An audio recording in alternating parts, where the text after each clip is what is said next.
ডিসেম্বরে নির্বাচনের দাবি থেকে বিএনপি অলরেডি কিছুটা পিছু হটা শুরু করেছে। খুবই তাৎপর্যপূর্ণ দর্শক। একদিকে এখনো বিএনপি বড় বড় কথা বলছে, ডিসেম্বরেই নির্বাচন হতে হবে, ডিসেম্বরের বিষয়ে ছাড় দেওয়ার সুযোগ নেই। সালাউদ্দিন আহমেদ ইউসুফ সরকারের দরবারে যে বলে এসেছিল না, যে 31 ডিসেম্বর একদিন পরও নির্বাচন হওয়ার প্রশ্নই আসে না, কোনো সুযোগই নেই। সেই বিএনপি এখন সুর চেঞ্জ করছে, এখন বলছে না ডিসেম্বরে না হলেও হয়, কিন্তু মানে ডিসেম্বর থেকে পিছু হটেছে এটা নিশ্চিত। এখন পিছু হটেছে 1 মাস, কিন্তু 1 মাসের গুরুত্ব অনেক, আমি আসছি সেদিকে। তো ওর পিছু হটতে হটতে বিএনপি পিছু হটবে দর্শক। দেখবেন যে জামাত, চরমোনাই, এনসিপি, ডক্টর ইউনূস যা চায় সেটার বিজয় হবে, কারণ তারা চায় সুষ্ঠু নির্বাচন, তারা চায় জনগণের ভোটাধিকার। বিএনপি যে কারচুপি করে দ্রুত ক্ষমতা আসতে, আবার এই দূরা চায় নিজেরা নিজেরা নির্বাচনের তারিখ ঘোষণা করে নিজেরা নিজেরা ফলাফল ঘোষণা করতে। ওটা তো হবে না ভাই, ওই জায়গা থেকে তারা ফিরে আসতে বাধ্য হবে। অলরেডি ডিসেম্বর নির্বাচন প্রশ্ন ছাড় দিয়ে দিয়েছেন না? কি ছাড় দিয়েছে দেখেন, নির্বাচন ডিসেম্বরে হওয়া যুক্তিযুক্ত, প্রয়োজনে জানুয়ারিতে দুদু। এর মানে ডিসেম্বর এখন শেষ, ডিসেম্বর হওয়া উচিত ছিল, যেহেতু হয়নি, ঠিক আছে, প্রয়োজনে জানুয়ারিতে হতে পারে। ডিসেম্বর ছেড়ে জানুয়ারি পর্যন্ত তো এসেছে, এখন ডিসেম্বর জানুয়ারি এটা বড় কিছু। বলবেন যে ডিসেম্বর জানুয়ারি পার্থক্য তো একদিন হয়, 1 মাস না হলে একদিনও তো হয়, এই একদিনের গুরুত্ব অনেক। আচ্ছা, আপনাকে জানেন যে হাসিনা 2টা কাজ করত, বিজোড় সালে নির্বাচন করত এবং জোর সালে নির্বাচন, এটা হিসাব নিকাশ করতো হাসিনা। কিভাবে? হাসিনার বিশ্বাস বা আওয়ামী লীগের বিশ্বাস যে জোর সালে নির্বাচন হলে আওয়ামী লীগ যেতে, বিজোড় সালে হলে আওয়ামী লীগ হারে। সে 79 নির্বাচন, আবার 91 নির্বাচন হেরেছে আওয়ামী লীগ, 2001 সালে নির্বাচন হেরেছে, কিন্তু 96 নির্বাচন জোর আওয়ামী লীগ জিতেছে। এরপরে 2008 সালে নির্বাচন জোর আওয়ামী লীগ জিতেছে, 14 সালে নির্বাচন জোর আওয়ামী লীগ জিতেছে, আবার 18 সালে নির্বাচন জোর আওয়ামী লীগ জিতেছে, আবার 24 সালে নির্বাচন জোর আওয়ামী লীগ জিতেছে। এর মানে আওয়ামী লীগ যেভাবেই হোক না কেন টালবাহানা করে জোর সালে নির্বাচন আনতো, এটা কুসংস্কার থেকে হোক আর তাদের কোনো বিশ্বাস থেকে হোক, কারণ তারা তাদের বিশ্বাস জোর সালে নির্বাচন হয়ে তারা জেতে। দেখেন, নির্বাচন 31 ডিসেম্বর হলেও একবার শেষ দিন হলো ওই জোর সালের মধ্যেই রাখতে হবে, এটা ছিল থিওরি। প্রয়োজন 31 ডিসেম্বর, কিন্তু জোর সালে রাখতে হবে, 18 সাল না। এবার বিজোড় ডিসেম্বরে করলে বিজোড় হয়ে যায়, 4-5 দিন, 1 সপ্তাহ দেরি করে দাও, 5 জানুয়ারি বানিয়ে দাও। আবার ডিসেম্বরে করলে বিজোড় হয়ে যায়, ঠিক আছে, 7 দিন বেড়ে দাও, 7 জানুয়ারি করে দাও। এটা ছিল হাসিনার পরিকল্পিত হিসাব, এই কাজ তারা করাতো। তো দর্শক, বিএনপিও অনেক হিসাব নিকাশ করে ডিসেম্বরটা ঠিক করেছিল। হাসিনা যেরকম যে কোনো ভাবে যে কোনো মূল্যে, হাসিনার কাছে ডিসেম্বরটা মুখ্য ছিল না, হাসিনার কাছে মুখ্য ছিল জোর সাল, আর বিএনপির কাছে মুখ্য ছিল ডিসেম্বর। কারণ এই ডিসেম্বর এটা ভারতের প্রেসক্রিপশন, এটা একটা কারণ, ডিসেম্বরের মধ্যে ভারতের মধু আছে। ডিসেম্বরে নির্বাচন মানে ভারত একদম নগ্নভাবে, ভারত সব নির্বাচনের ফলাফল কিন্তু ভারত একেবারে নিজের মতো করে তৈরি করতে পারেনি।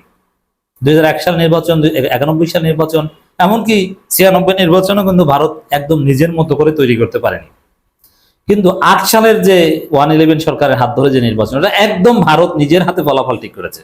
যেমন জামাতকে 2টা সিট দেওয়া হবে, এটা ভারত অনেক আগে মিটিং করে সিদ্ধান্ত নিয়েছে, সেটা করেছে, ওটা কিন্তু ডিসেম্বরে। আবার 31 ডিসেম্বরের যে 18 সাল নির্বাচন, সেখানেও ভাগ বাটোয়ারা ভারতের লোকজন এরা সিঙ্গাপুর, থাইল্যান্ড, বিভিন্ন জায়গায় বসে করেছে।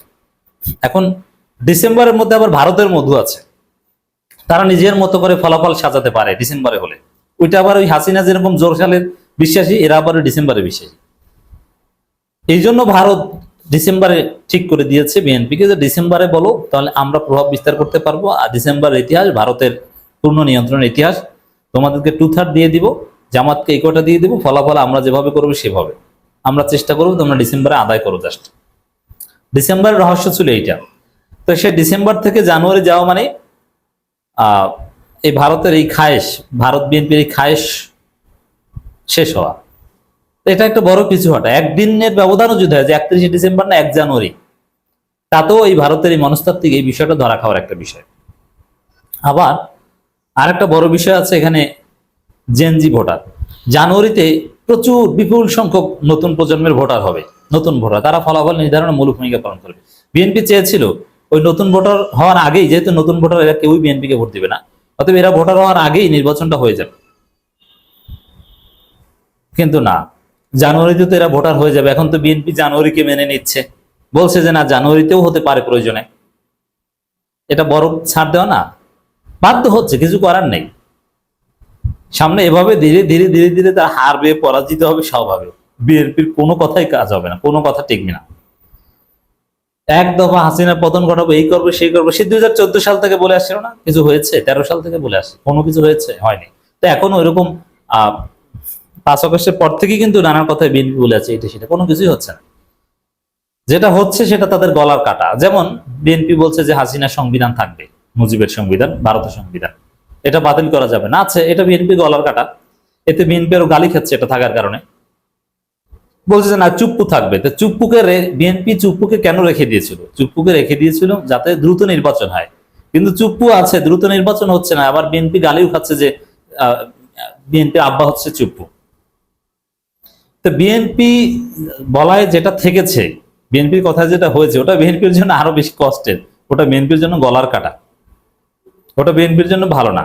কিন্তু যেটা ভালো বিএনপির জন্য সেটা কিন্তু হয়নি। বিএনপির কথায় বিএনপির জন্য ভালো হতে ডিসেম্বরে নির্বাচন হলে, সেটা কিন্তু হয়নি। তাহলে ভারত বিএনপিকে জিতিয়ে দিত।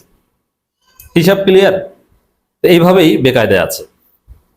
বিএনপি ভাইস চেয়ারম্যান শামসুজ্জামান দুদু বলেছেন ডিসেম্বরের মধ্যে নির্বাচন হওয়াটাই সবচেয়ে যুক্তিযুক্ত। ডিসেম্বরে নির্বাচন করতে কি অসুবিধা আছে সেটা যদি প্রধান উপদেষ্টা সরাসরি বলেন তাহলে সবচেয়ে ভালো হয়। একটু নরম হচ্ছে, ওই চিঠি দিয়েছে না দুদুকে যে গরম কথা বলা যাবে না, এই জন্য এখন নরম কথা বলছেন দুদু। কি হুজুর দুদু, দুদু এখন হুজুর হয়ে গিয়েছে, মাওলানা শামসুজ্জামান দুদু। সরাসরি আর যদি সেটা না পারেন তাহলে জানুয়ারির মধ্যেও নির্বাচন হতে পারে। এই বিষয়টি আমরা প্রধান উপদেষ্টাকে পুনর্বিবেচনার জন্য বিএনপির পক্ষ থেকে অনুরোধ জানিয়েছি। এখন অনুরোধ জানায়, গায়ের জোরে হুমকি ধামকি দিয়ে করবে এটা আর বলে না। ওই চিঠি খেয়েছে, শোকজ খেয়েছে। অথচ দুদুর ভাষার ধরন কিছুদিন 2 দিন আগেও কেমন ছিল দেখেছেন? মাস্তান থেকে একদম মাওলানা। শামসুজ্জামান দুদু বলেন আমরা এখন খুব জটিল ও কুটিল ও ক্রান্তিকাল অতিক্রম করছি। বিএনপি সহ প্রায় 50টিরও বেশি রাজনৈতিক দল আগামী ডিসেম্বরের মধ্যে নির্বাচন আয়োজন। ওই 50টি থিওরিতে আমি দিয়েছি, 50টি মানে 50টা ঘোড়ার ডিম। এরা জনগণের 1% প্রতিনিধিত্ব করে না, বিএনপি বাদ দিলে বাকি 49টা। আর 50টা একজনে বলে 100টা, একজনে বলে সব, আর একজনে বলে 49টা, একজনে বলে 52টা, আর একজনে বলে 7টা। কোনটা বিশ্বাস করব? যে ডিসেম্বর নির্বাচন চাই এই কটা, কোনটা বিশ্বাস করব? যাই হোক দর্শক, এখন দুদু এখন হুজুর হয়ে গিয়েছেন, পিছু হচ্ছে, টোটাল বিএনপি পিছু হচ্ছে, বিএনপি পরাজিত হবে।